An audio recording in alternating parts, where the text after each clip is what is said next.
দেশের জনপ্রিয় কণ্ঠশিল্পী ফারজানা ওয়াহিদ শায়ান গান গাওয়ার পাশাপাশি গান লিখেও থাকেন তিনি। তার কণ্ঠে বরাবরই অন্যায়ের বিরুদ্ধে প্রতিবাদ ফুটে ওঠে। দেশের ছাত্র সমাজের আন্দোলনে তিনি ছিলেন রাজপথে, গেয়েছিলেন প্রতিবাদী গান।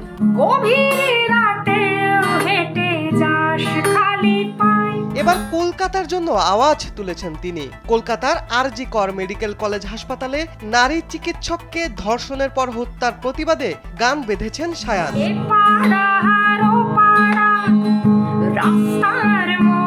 খামেরা তো দাগ হয় কিভাবে? এই যে ভাবি, দাগও যাবে রাগও যাবে, নিন চাকা সুপার হোয়াইট।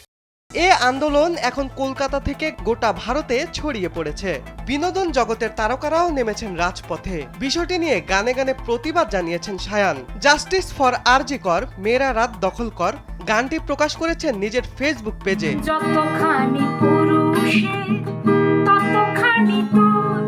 যা এরই মধ্যে 3 লাখের বেশি শ্রোতা শুনে ফেলেছেন। শেয়ারও হচ্ছে প্রতিনিয়ত। মন্তব্যের ঘরে কলকাতার শিল্পীরাও তাকে ধন্যবাদ জানাচ্ছেন।